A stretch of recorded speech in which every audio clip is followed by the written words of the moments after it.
Stephen Curry has been lighting it up this season. Lighting it up so much to the point where, despite everyone knowing that he is surrounded by the most stacked team in history, he is playing at such a high level that is being disregarded.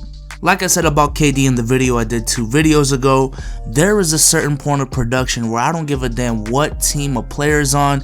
If he is producing the most absurd numbers while winning, he can be considered the best player in the world. And as a side note, the hypothetical bar I set for KD was 30 points on 55, 40, 90, 8 rebounds and 6 assists in that video.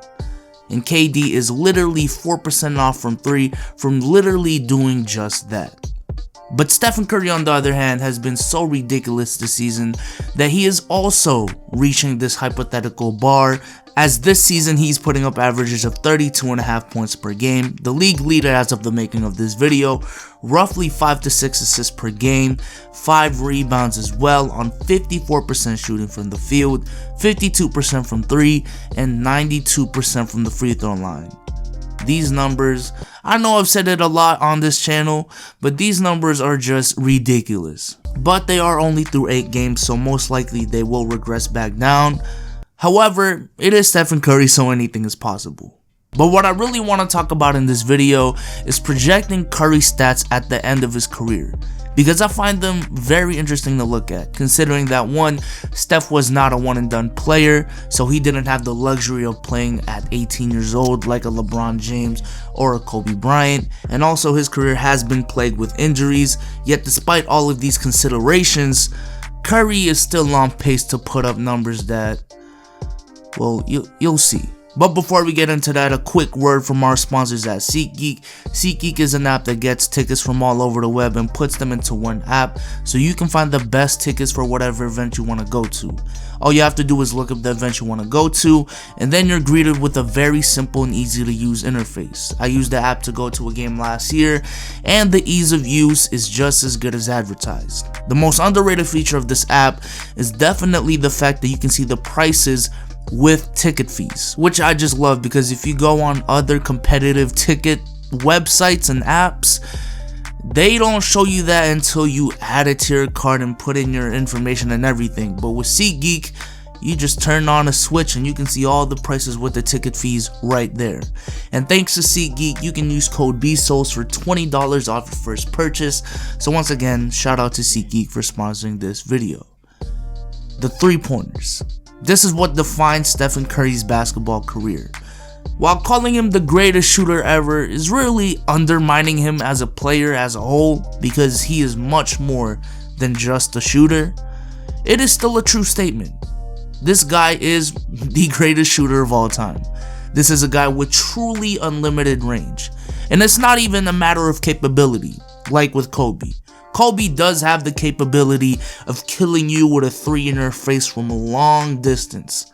But with Curry, it's on a game-by-game, possession-by-possession basis, and it's what you expect every possession down the court, to the point where you literally have to guard him as soon as he crosses half court. And even then, they do have a timeout. Decide not to use it. Curry, way downtown. Bang! Bang! Oh, what a shot from Curry! So far in his career, Curry has hit 2,177 threes in 633 games played. Good enough for 5th all-time for most 3-pointers made. To put into perspective, the all-time leader Ray Allen in his first 657 games played, mind you that's 24 more games than the game Steph has played in, had 1,486 3-pointers made. Mind you again, Stephen Curry has hit 2,177 threes in less games. Steph has hit 691 more threes in roughly the same amount of games as the all-time leader right now.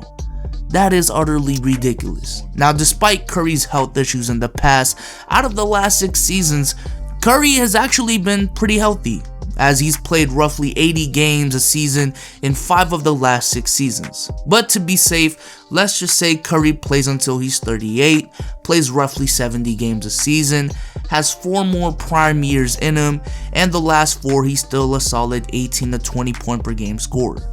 I'm basing this trend on the fact that most of the top all-time 3-pointer leaders like Paul Pierce, Reggie Miller, Ray Allen, Jason Terry, Kyle Korver, played well late into their 30s, still were borderline all-star caliber players in their mid-30s, and were able to extend their careers this long because elite shooting is something that you can still contribute to an NBA team even in this late of an age. Except Curry is a much better player than all of these guys.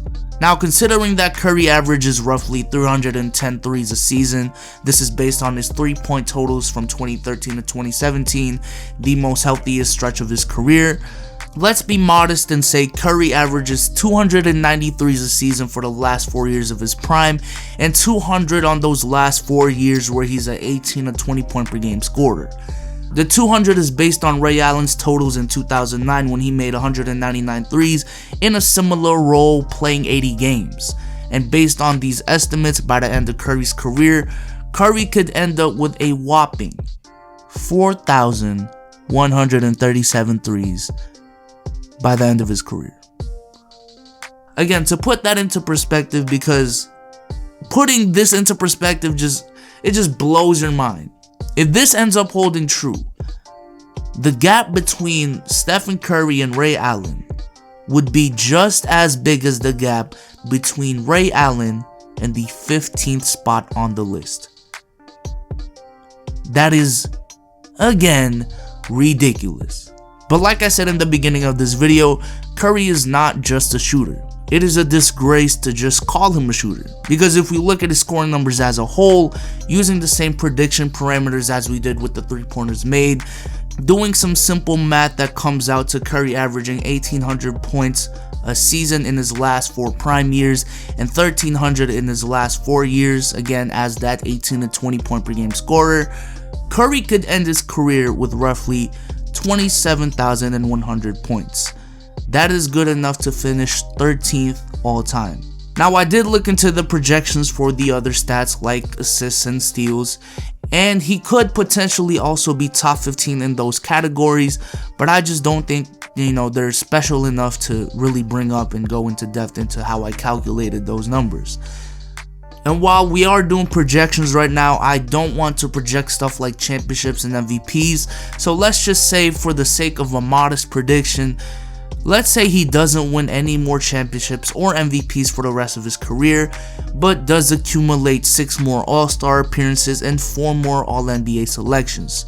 By the end of his career, again assuming Curry plays 8 more years, including this year, and plays roughly 70 games a season, 4 more years of his prime with 4 years of being an 18 to 20 point per game scorer, this is the resume we may be looking at.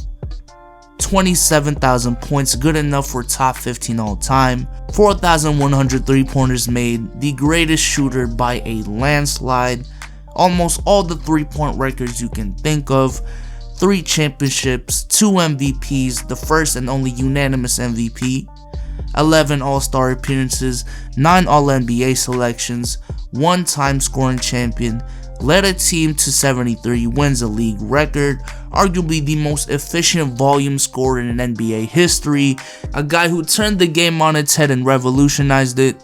To me, if you take that resume and you compare it to a Wilt Chamberlain or a Hakeem Olajuwon or even a Shaquille O'Neal, that resume holds up real good. Dare I say, is better than these 3 resumes. And you know what? Steph may just mess around and win MVP and another ring this year. All I know is appreciate this man while he's still in his prime, because we will never see anything like it. If you like the video, make sure to leave a like on the video. Subscribe to the channel for more content just like this, and follow me on Instagram at bsouls, probably my most personal form of social media. And also, if you stay till the end of this video and you've been watching my videos for a minute now, you may have noticed that I did not use any face cam. Let me know if the videos are significantly better with me just doing a voiceover, because again, I want to deliver the content that you guys want to watch. But with that being said, I hope y'all enjoyed this video, and I'm out. Peace.